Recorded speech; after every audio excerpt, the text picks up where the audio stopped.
Hey everyone, welcome to Gun Talk, brought to you by Control Perry Munitions. I am your host, Jared. This is a little different from our normal podcast. This is a spinoff of our usual podcast, which is live on YouTube at 7 p.m. Pacific Standard Time on Thursdays, which is pretty neat because you're able to ask questions there and get results within real time. I do try to ask the questions from the feed a little later, just so we can keep stuff flowing. But definitely want to make sure your guys' stuff gets answered while we're there, and which is pretty neat. I definitely do enjoy doing that for you guys, and that's what this spinoff is. This is a different kind of thing to where I want to make sure I answer and help you guys out, everybody out there that may have some questions or concerns about firearms or different things. So this spinoff is called Coffee and Questions, where we're going to, and this is the first episode, I guess you could say, and I did ask to see if there was any questions a couple weeks ago, and so we're going to answer those tonight. And then also talk about an event I just recently went to with a whole bunch of manufacturers, which was pretty cool. So, with no further ado, let's get to those questions. And just so you guys are aware too, when you guys ask the questions, I'm not going to put your name out there. That way, I don't want you guys to feel embarrassed or anything like that. So definitely feel free to ask some questions within reason. There's a question over here that's not really pertaining to firearms, but it is sent by a guy that definitely know, and I'm going to answer it just because it's fun. But other than that, all the other questions are definitely firearm related, and hope you guys enjoy this as much as I am. So, and again, this is for you guys to help get more information out there. So here we go. First question was, what about owning a gun shop surprised you? So, owning a gun shop, what surprised me? I guess having to pay the amount of different types of taxes and different things that come up. As far as that goes, taxes definitely aren't fun. But what surprised me probably the most was I don't know, man. There's a lot of stuff, I guess. It's a pretty wide open question. But I would definitely say all the different responsibilities and different things that come with owning a business. It was not prepared. I wouldn't say prepared, but kind of underestimated the kind of responsibilities and the kind of things that go along with owning a business. So it's definitely pretty neat to have, and I'm definitely proud and glad I could do it. I wouldn't change it. I'm sure there'd be some stuff that I would change, but at the same time, I've learned a lot, which is pretty cool. So definitely like doing what I do. It's definitely fun. So, like I said, I think I could probably break that off into a few different things, as it being a pretty vague question. Like it though. Yeah. So, like I said, there's many things. There's always something new every day. There's something new going on either at the store or involved with the store. So, definitely can be a fun experience for sure. Second question, not really fire related. This is that one I was talking about. So the question is, so Jared, when did you find out you were gay? Well, I don't know. I don't remember the exact date. But no. Yeah. It definitely was a long time ago. Definitely a happy kind of guy. So That's our only not serious question today, which is good. And definitely from one of the guys. So, thanks for asking and thanks for participating. But I don't know when I actually did find out. So, let's just say it's been a long time and, So,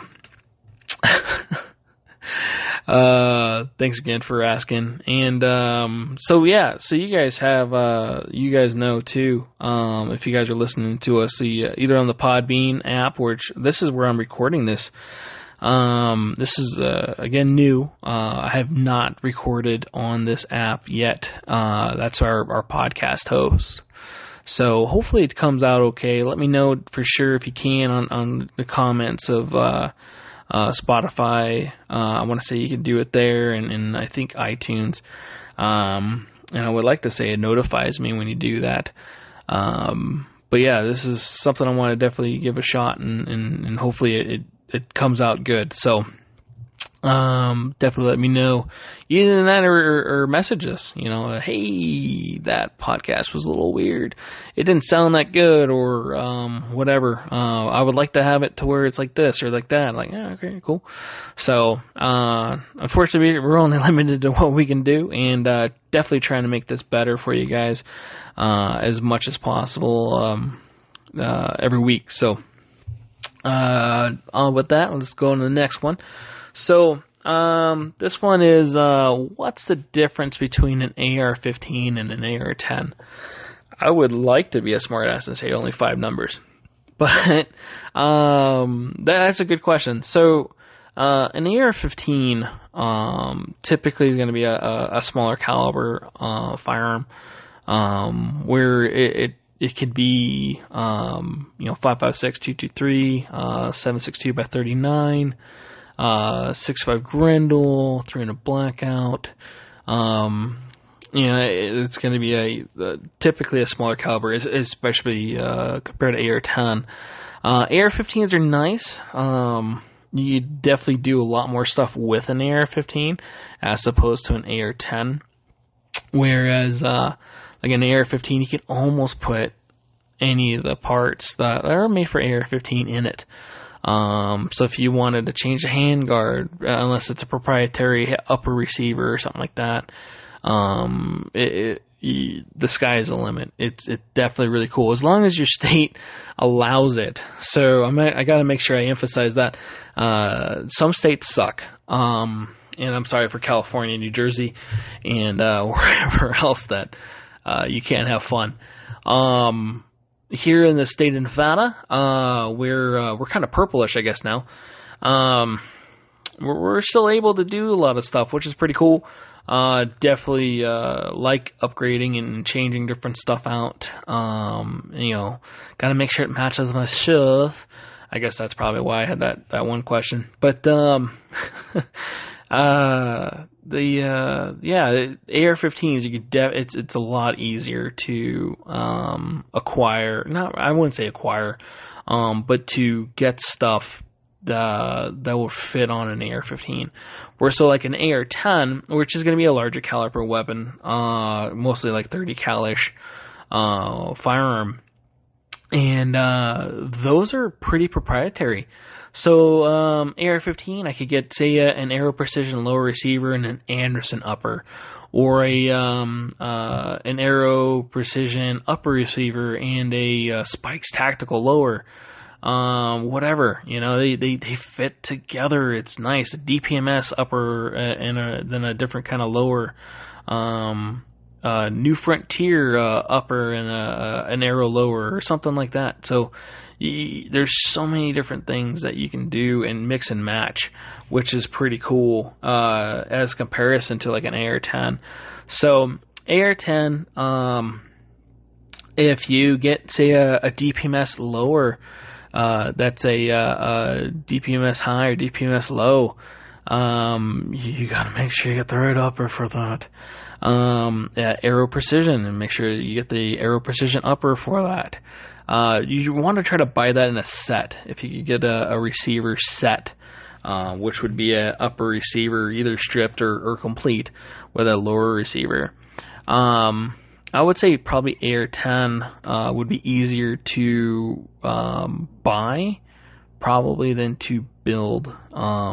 Now, and that's only because of the proprietariness of it. So I've had several customers come in and they're like, hey, can you help me get parts for this AR-10 lower? And like, do you know what upper fits it, or what it was drilled out for as far as the pinholes go? And no, that matters. Like, yeah, it does.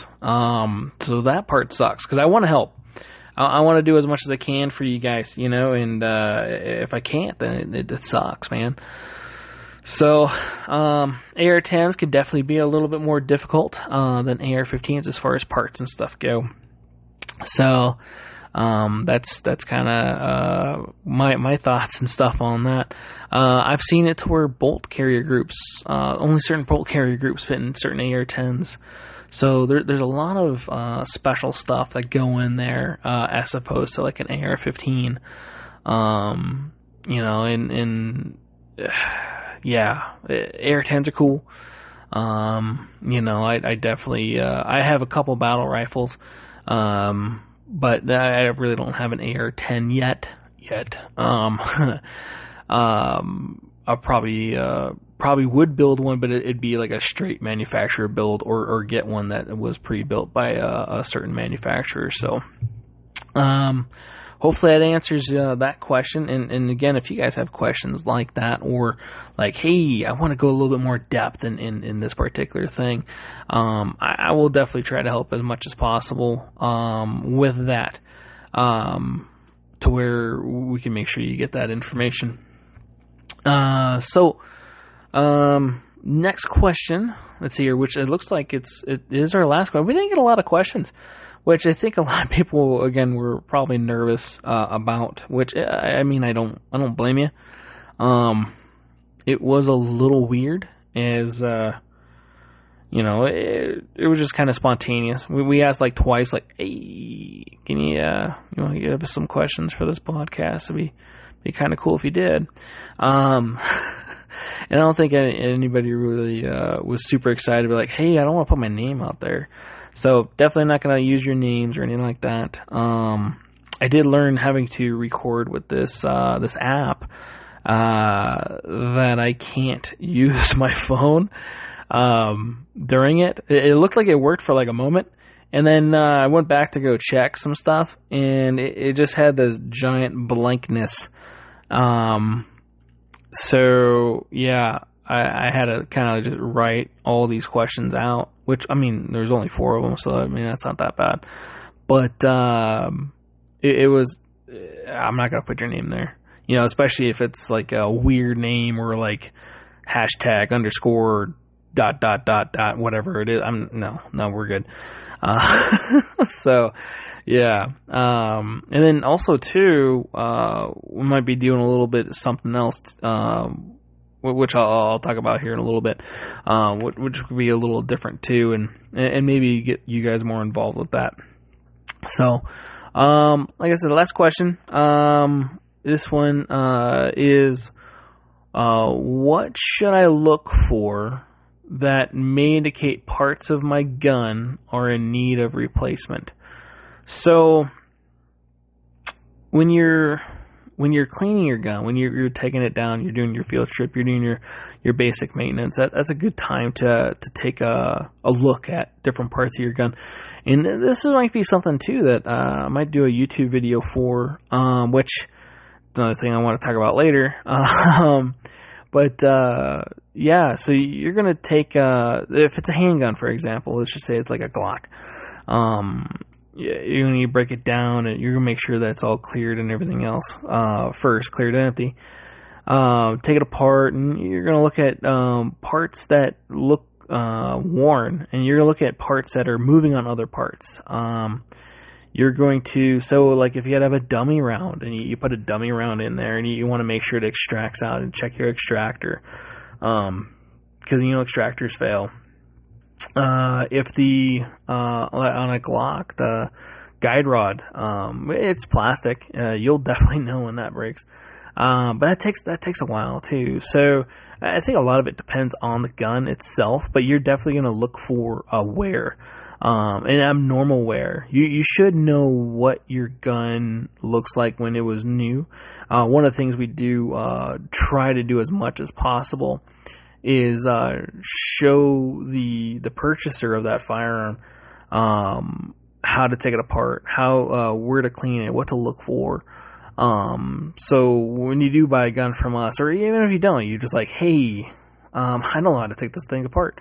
Come on in. If you're in the Las Vegas area, and you're like, hey, I'm here for training, or I'm just here for whatever, but I brought my gun, and I have no idea how to take this apart, because you'll be surprised. There's a lot of people that have bought a gun and have never taken it apart, have barely even taken it out of the box. So definitely recommend getting training for that, but we'll help you out. That's what this is about. It's supposed to be a good thing. It's to enhance our community. So, and not the community that I live in, just the Second Amendment community. Everybody with firearms should be well informed and trained. So definitely want to help out with that as much as possible. But yeah, you're going to look for anything that kind of looks scored. If you see a crack, cracks are definitely a big indication. You should not see cracks. Parts should not really move freely. I mean, they should move freely, I guess, but should have some form of some sort of tension, spring tension. Most things are kind of held together by springs or different things, and it does take a little bit of force. Now, if it's all like jiggle, jiggle, jiggle, and it's just like dangling there, probably not good.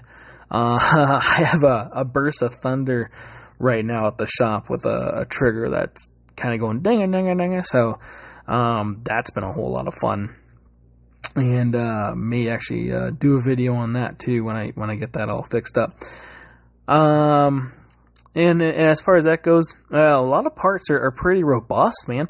They last tens of thousands of rounds as long as you maintain it and you keep it oiled or greased up, whatever you're using, and you're taking care of it, and you're not really using like plus P rounds. Even running a suppressed adds a little bit of back pressure to it, which can wear out some parts, a little bit more prematurely than not. So you definitely want to update some parts there. It's kind of like a car.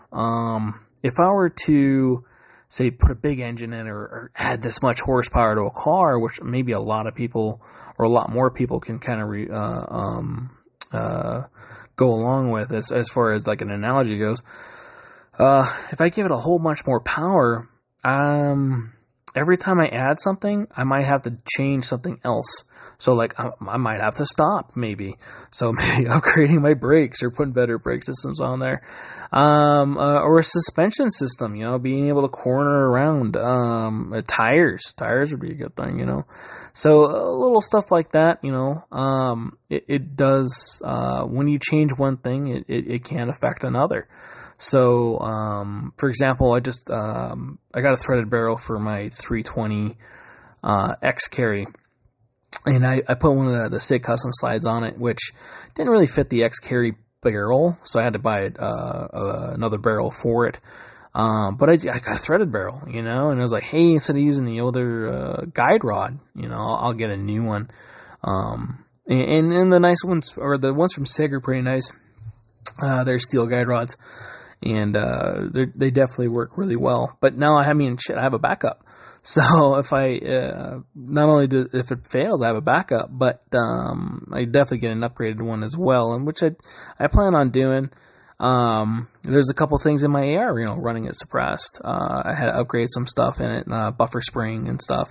So when you do change one thing, it can affect another. So you definitely want to look at that. But other than that, man, yeah, guns are pretty robust. Tens of thousands of rounds on a part to where it fails, unless it's Kimber, which I don't mind putting this out there. Had a young lady bring in her Kimber Ultra Carry 45, and the guide rod blew out of this thing, and it's a captured spring system. And she's like, hey, I think something's wrong with my gun. And it's just kind of sticking out of the front, the guide rod area. And, yeah, it looks like you got a full auto version, and I started kind of just messing with the gun a little bit and kind of joking with her, and she's looking at me funny, like, what, really? I'm like, no, thank God it's not.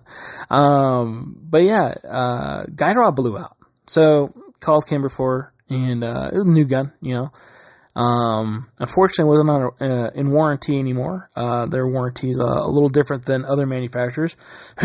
And, so she had to buy a new guide rod and spring, which wasn't that bad. That was like $55, and I just charged her what Kimber charged me. Because it was unfortunate. But yeah, they're like, oh, she must have just hit 500 rounds. Like, really? 500 rounds? How much was this gun? That you have to go put a guide rod and spring in at 500 rounds.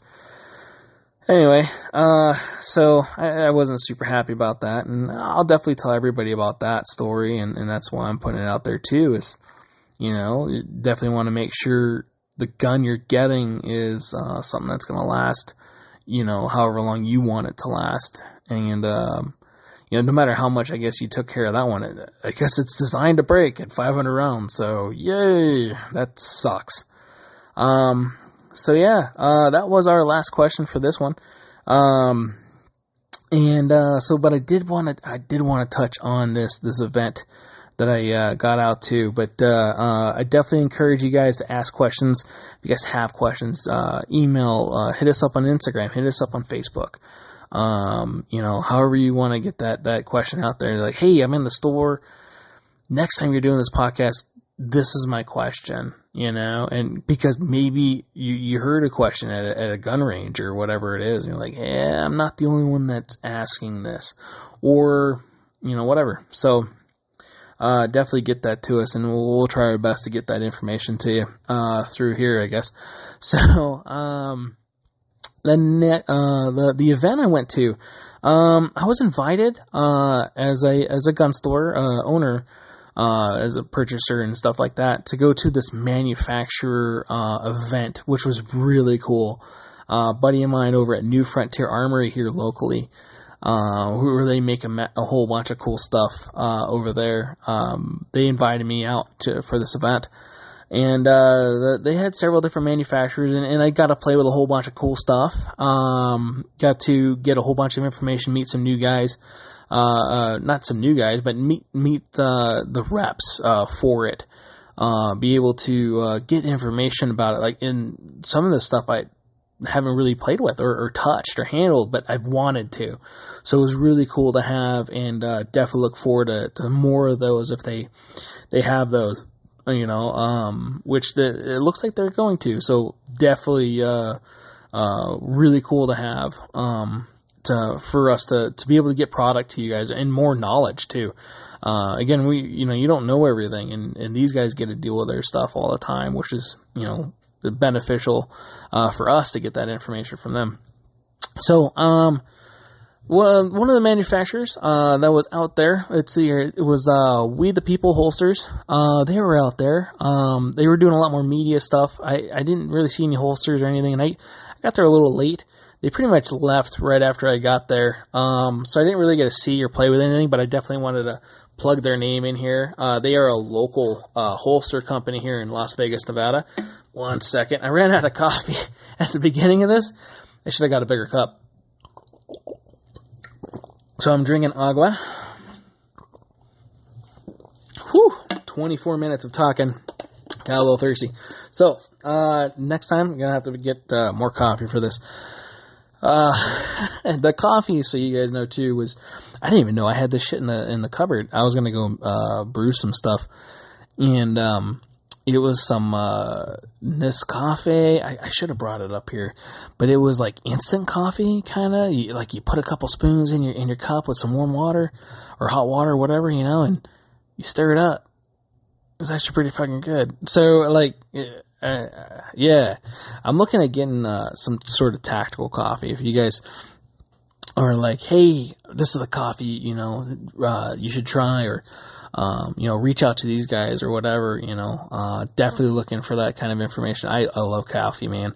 I live off caffeine. If anybody actually knows me, they'll know that I have caffeine addiction problems. I wouldn't really call it problems, but yeah. It's only a problem if you acknowledge it, I guess. But yeah, I definitely drink a lot of energy drinks and coffee throughout the day, and I could drink coffee, day, night, whatever, and it's good. So there was a guy, I can't remember his name, but he brought me some, and it was really good coffee, and I wish I kept the package afterwards. But yeah, it was really good. So definitely appreciate that. But yeah, We the People holsters, they make a lot of cool stuff. Sent some people over there. They definitely have a really big viewing on Instagram and stuff. They definitely have a really good media department. I want to say they have a really cool belt. I wanted to play with that type of stuff, but I didn't see it. Like I said, I didn't see anything over there. So maybe next time, definitely be cool to see some of that stuff, from them and get you guys that information as well. So, and what I did is I instead of bouncing around, I just kind of went A, B, C, D. So I wanted to play with everything, but, I wanted to make sure that I kept everything. So I'm going to go pretty much that way in order as far as I saw the manufacturers. So after We the People, there was Rifle Dynamics. For those of you guys that don't know, Rifle Dynamics makes some really cool AKs, and you could even build your own AKs. They have AK building classes and different stuff. I'm looking to actually do that. I've been wanting to do that for a few years, so that'd be really cool to do. It is a little pricey, but and you have to pass a background check if you have a valid Nevada CCW and stuff like that. It kind of helps with that stuff too, but it's pretty cool, man. I'm not a full commie kind of guy, but I got to play with some of their stuff, and it was definitely pretty nice. So some of the stuff I did not know.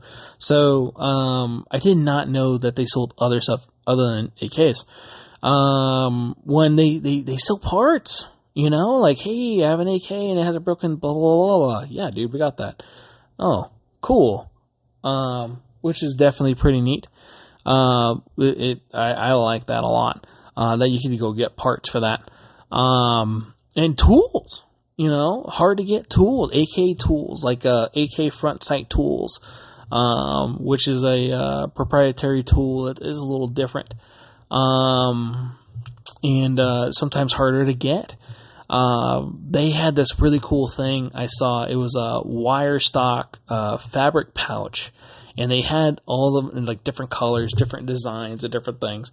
And I guess what was going on too, they're designed for the wire stock on AKs, like the Arsenal style, Bulgarian, I guess, style wire stocks, where some people, especially out here in the desert, they get a little warm. But they wrap around the top part so you can lay your cheek on there a little nicer without getting a nice little burn line from our sun. But people with SB tactical braces were using these, and they weren't really designed for that, but that's kind of cool that somebody figured out how to do that. So yeah, that's pretty cool. It was kind of neat to see all that stuff. They had their take of the 9mm AK, very similar to the 9mm variants from Kalashnikov USA, the AK or the KP9 or something like that. So that was really cool to see. I didn't get to shoot that one. Not that I remember. I did shoot their 5.56 version, which was stupid smooth. Holy shit. That thing was just butter, man. It was amazing. And then I got to shoot their tuned up AK, standard AK in 7.62x39.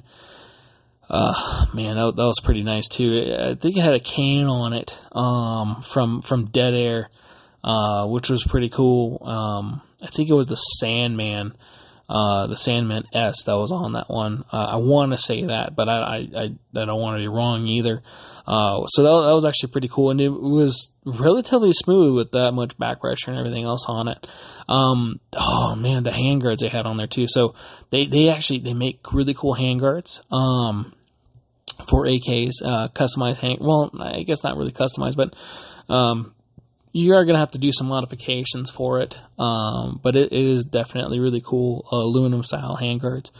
You can put different, attachments on there, M-Lock type attachments. And, dude, I mean, I only shot a few rounds because ammo is expensive, and they were like, dude, shoot it. Like, I was trying to be respectful as much as possible. So I only shot a few rounds of each, but even still, you didn't really feel that much heat coming off there, so it was definitely really nice. They had, let's see here, a trigger retaining plate tool.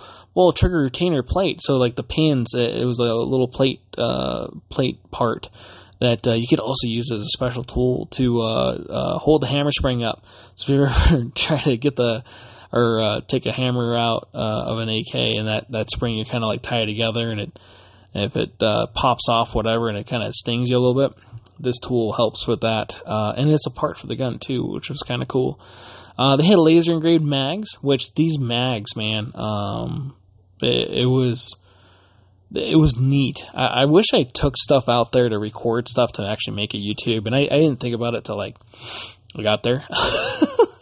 But the laser engraved mags were pretty cool. They did not look laser engraved at all. They looked painted or hydro dipped or something, to where they had like a tiger stripe pattern on them, and I'm like, this is laser engraved? Like, yeah. Couldn't tell. This is actually really nice, and it was really cool. So definitely appreciate all the knowledge and stuff I got out of Rifle Dynamics, and another group that's out here too in Las Vegas. All these guys that were out there are local or local-ish, I guess, companies, and or have reps out here to where we could get product and or information, and so that was definitely really cool, and I appreciate again Rifle Dynamics letting me play with their stuff and giving me information for their products and to better help customers or you guys with that. So next one after that was Dead Air Suppressors. Dead Air is a company I've been looking at for a little while for getting. We got our SOT or special tax permit a couple years back, and I've been mostly getting other companies, and a lot of that has to do with supply and demand stuff. So COVID, unfortunately, man, it kind of took a hit on a lot of things. A lot of stuff sold out, or just hard to manufacture, hard to get. So unfortunately, Dead Air was one of those companies that, and it's a good company. It's again one of those companies I've been looking at for a while, but I couldn't get, if I could get a suppressor or I could get a muzzle device, I couldn't get the suppressor for it, or vice versa, and this. And it was just like, man, if I want to buy it, if it was me, for example, I would want to get everything, and they understood that. They're like, that's actually a good point. Like, well, I mean, that's me. So now that more and more stuff's coming available, I definitely gonna start stocking these, and playing with them. Oh my God, I'm a pretty big fan of it now. So, the models I got to play with and actually, one shoot and then or handle, were the Nomad. The Nomad I was able to shoot. That was pretty cool. That was on a bolt action 308 and, bolt action. So I was expecting a little bit more kick out of it being a full, 308 round. And it did not. It did not kick back as much as I thought it was going to, which was really nice. And the first shot, so they only gave me one round. It didn't have gas in it, didn't have grease in it, didn't have fluid in it, didn't have anything like that. Their suppressors on the first shot is pretty quiet. Whereas other suppressors that I've noticed anyway, and I can be wrong, and if I'm wrong, hey, whatever. But dude, that was pretty cool. The suppressors were quiet the first shot. So that one shot out of that 308 bolt, it would just went down, and it was pretty quiet. It was nice, and I was surprised. That it was cool. So that was the Nomad, and every suppressor that I played with was like that as well, not just the Nomad.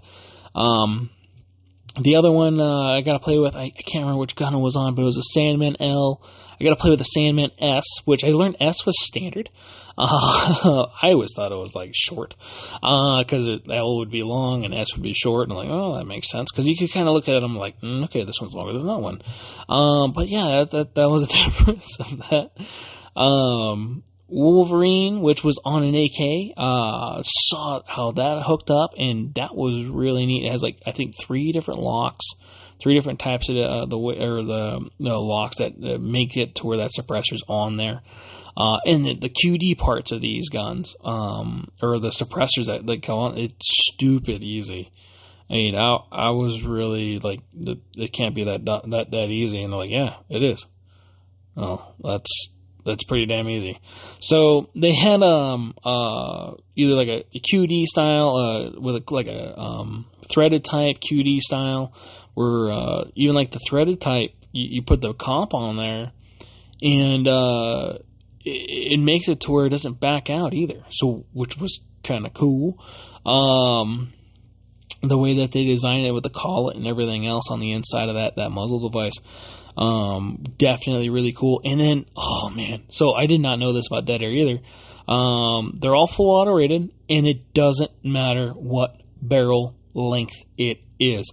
So I'm emphasizing that because a lot of manufacturers, when they make suppressors, are like, yeah, minimum of 10.5 inches for 5.56, minimum of this for this caliber, minimum of that for that caliber, because of the blast and the unburned powders and damaging the baffles and different things.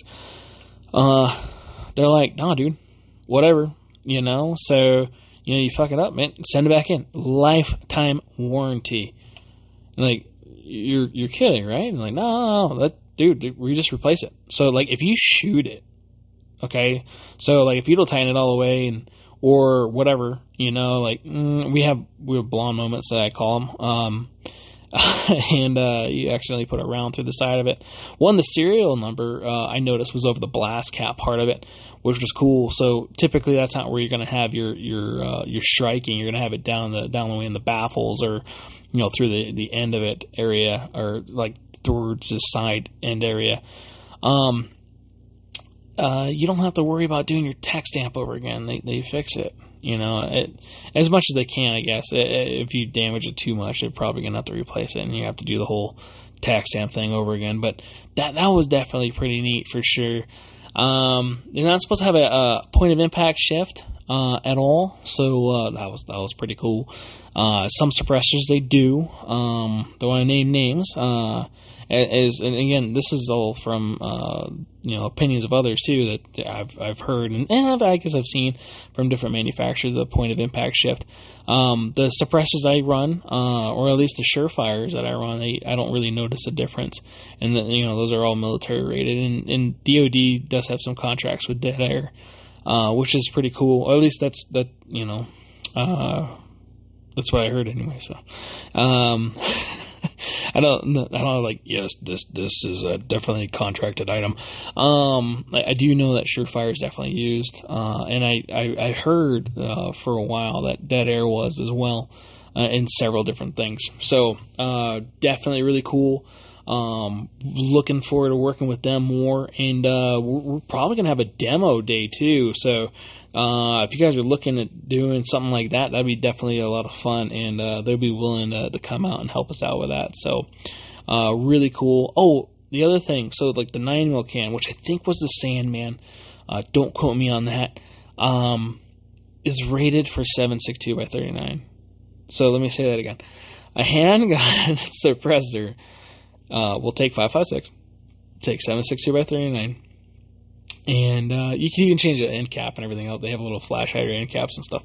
But dude, that's intense. So they're like, some handgun, you're only able to go up to X amount of caliber because of the pressure, and they're like, yeah, dude, whatever you send up to this in it. That's cool. So you can have a smaller, more light, I guess you could say, handgun suppressor on a rifle, and shoot a rifle round. So I definitely like that. That was definitely pretty cool. So yeah, thanks to Dead Air for all the knowledge and let me play with your suppressors. That was definitely fun, and enjoyed that as much as I was able to. Let's hear the next one was CGS suppressor. CGS was pretty cool. They are a titanium 3D printed suppressor. Yeah, I said that. So titanium 3D printed was definitely a little neat, man. It was cool. I didn't know titanium could be 3D printed until yesterday, which was, again, pretty cool to get that information. New Frontier is going to be a CGS suppressor authorized dealer. I think there's a couple other dealers out here as well, or a couple stores that are going to have CGS suppressors. They're pretty cool, and you know what? They use the QD system from the Dead Air. I guess the Dead Air is so good. They're like, why fix something that's good or get our own when this is already really good? So that's pretty cool. So if you already have Dead Air suppressor, like, hey, I want to do this, you can. You can, whatever. So that's pretty cool. And even having those two different companies there, they weren't competing. They weren't fighting or arguing or anything like that. They were there, to show up and help each other. It was actually really cool to see, because they're, gun manufacturers, everybody's like, oh, they're competing. It's like, well, it's a lot. It's not so much competing. It's, you want to, try to make a cool product, but there's a lot of stuff, man. And there's so many different things that you can do and change and upgrade and always get better at. So it was definitely really cool to see that and see these guys, get along and work together. So that was definitely really cool. But yeah, the QD comes in a case, which is pretty cool. It comes with several different adapters, whether it be a threaded adapter or the QD Dead Air design. Several different blast caps. It comes with a few things, which is pretty cool. As compared to like their DT model, which is the direct thread model. They're both really cool. They had a flow through end cap, which allows the pressure to go forward, so you don't get so much flash suppression. But it made that gun super smooth. I mean, like, if you ever shot suppressed, in an AR don't have that a lot kick anyway, but it doesn't drive the gun up, if that makes any sense. It just wants you to just keep feeding it and throwing shit downrange. And you know what? Point of impact shift in those things was spot on. There was a 50-yard range, and there was a little, I don't know what this thing was, like maybe 6-inch target. And just ding, ding, ding, ding, ding, ding, ding. And it just shot after shot. It was amazing. So that was really cool, and I definitely appreciate CGS for letting me play with that stuff. I also got to shoot their 9mm suppressor. I actually got to shoot it through a New Frontier, which we're going to get to next, firearm, and got to shoot it full auto with that suppressor. So definitely full auto rated. I tested that. Fun, a lot of fun. It was definitely a great time, and definitely thank you CGS for letting me play with that stuff. And definitely want to look at that stuff further on, down the road and see about getting your stuff in our store. And hopefully you guys would be able to see that as well. There was another thing that he had, and I wanted to bring up. I actually put a special note here. It had an AR, and I didn't really hear about this until yesterday. It's called Type A. So it's manufactured by Type A. He was like, yeah, these are some great dudes. I guess really good human beings, according to him, and as far as like helping people out and doing different stuff and being there for people in the industry, and really cool gun, very very neat AR system. So if you're like, hey, I'm just gonna bounce around on the web, look at the Type A rifle. That was definitely pretty neat. Very, very smooth. Fun to shoot, for sure. And then I mean, I got a shooter suppress, so bonus.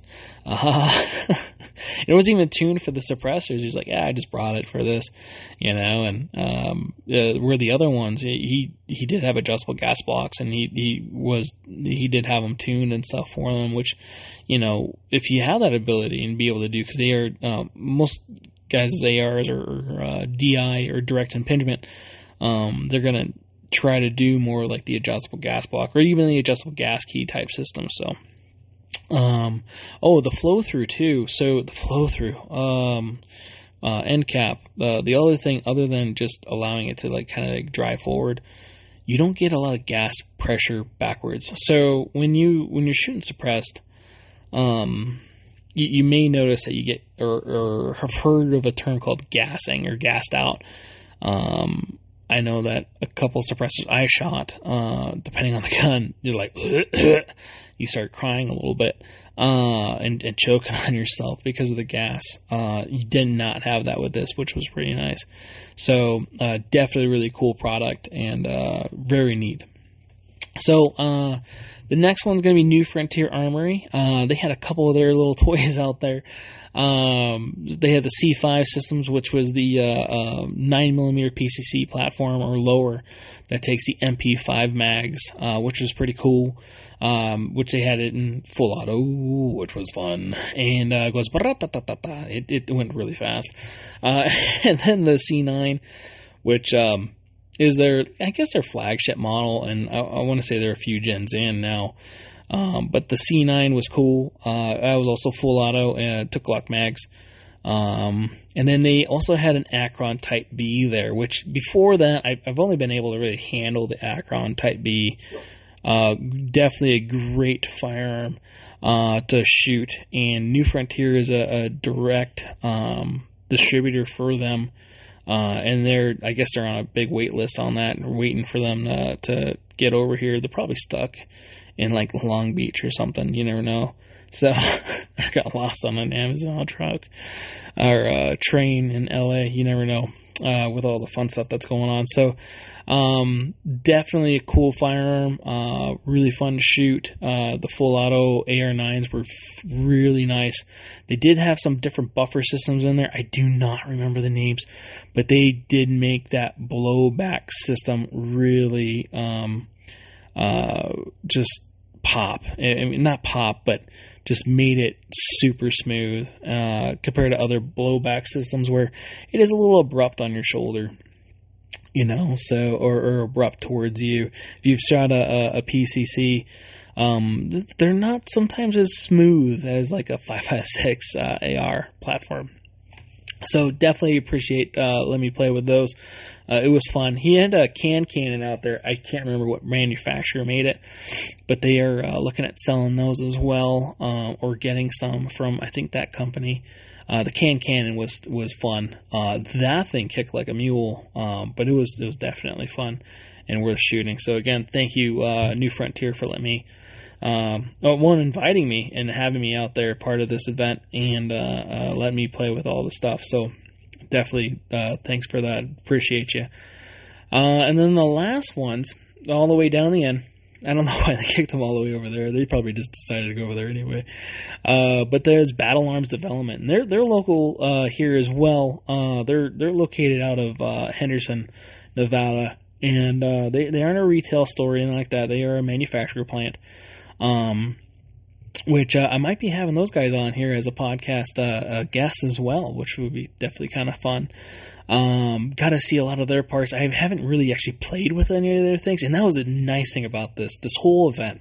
I was able to play with all this stuff that I usually look at on the catalog and like, hey, that'd be cool to play with, before I bought a whole bunch of them and then realize that these things, they're not as good as I thought they were, or whatever, and I definitely want to order stuff that you guys want and or will work, to its fullest and for your guys' intent.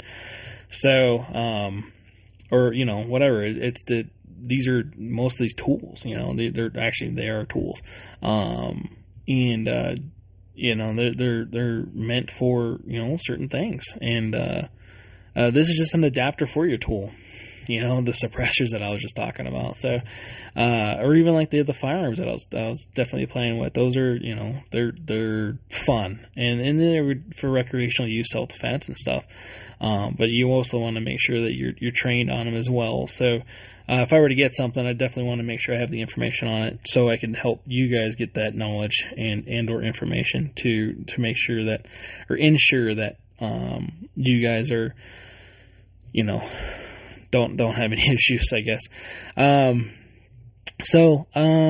Let's see here. Yeah, battle alarms. Just want to make sure where we're at. We're at 50 minutes. Oh, wow. So, battle alarms development, again, they're here locally. I got to play with some of their PDW braces and their stocks. Really cool stuff. You don't have to have a proprietary buffer system. Yeah, I just said that. You don't have to have a proprietary buffer system. Unlike some other brands, won't name them too loudly. Maximum Defense.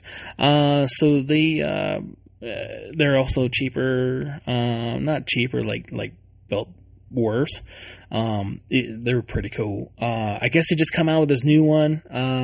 It's a three position, well, not like really three position, but they have 3 different rods or adjusting rods that, what's it called? Allow, it to either go in 2 position, 3 position, or 5 position. I think that's what it was on the stocks. And, that was pretty cool. And all you got to do is just loosen a screw and turn the rods and you're good to go. That was pretty innovative. They had some really cool innovative stuff, and I did not know they make that many custom parts. So it was definitely really cool to see all that and to play with all that stuff, and I definitely appreciate them letting me do that. One of the things I fell in love with was, it's called the OIP. So, let me bring that up here real quick. The OIP is the ounces is pounds rifle. It is an ultralight rifle. They're on their 3rd gen. It is 4.5 pounds. Let me say that again. 4.5 pounds. So it is very light. It is made out of lightweight billet aluminum. It is definitely skeletonized, and it is just badass. Dude, I picked this thing up, and they're like, what do you think? I'm like, I think this is going to suck. And I told them that, and they're like, well, that's why you're going to shoot it. Like, all right, cool. So I'm not going to complain. Dude, that thing was stupid smooth, stupid easy to shoot. It felt like it was going to hurt me when I picked it up, because when you usually get a really light gun, light rifle, and you throw rounds down range, you're gonna feel it. You're gonna either notice it somehow. And this gun, not so much, man. It was just a beautiful shooter. Definitely, I want one. I want 2. One for me, one for the wife. Full ambidextrous. Most of their rifles are full ambidextrous, which is really cool. They make all their parts in house, and they also do a whole bunch of other cool stuff too, like different services and different things. And pardon my dog, I guess somebody just got here. And they make all their stuff in house, all their different parts. So they don't really outsource anything, which is again really cool. They do Cerakoting, they do laser engraving, they do different types of other types of customization, like tinning, I guess, I think, if I remember right, or other things like that. So it was really cool. Definitely want to get to know them a little bit more. It was definitely really neat to see them firsthand. So, other than that, that's all I have for you guys. I hope this was beneficial. I hope you guys liked it. I definitely want to continue on with this series. And, you guys have questions, like I said, man, throw them out there to us. If I get updates like this stuff, I definitely want to share it with you guys. So, thanks again for tuning in. Don't forget to, I don't know if you could like and subscribe stuff on our podcast mediums. This is going to go on YouTube too. So if you're on YouTube and you're listening to the audio version, please subscribe, all that fun stuff. And then tune in for our podcasts that are live on Thursdays at 7 p.m. Pacific Standard Time, where, you're able to ask questions live and get those answers right away. So, Thanks again, guys. Take it easy. Be safe out there. Don't forget to get training on your firearms, and stay tuned for more content, man. Thanks again, guys. Take care. Oh, the one thing I did want to pull. Oh, I forgot. We're going to start a Patreon page, and this is why. So YouTube, they don't like a lot of stuff. I've been making more manufacturing, or not manufacturing, but I guess assembly videos, and I guess they don't like assembly videos. So I was like, how do I get this out there so people can, say, put a lower receiver together, put parts in a lower receiver, put parts in a Glock or whatever, and they're like, what if we do a Patreon page? So start a Patreon page. Let me know what you think about that, and should be up and running here in the next few days, and hopefully everything's going to be good with that. But again, like I said, man, thanks for tuning in, and stay tuned for more content. Thank you, guys. Take care. Bye.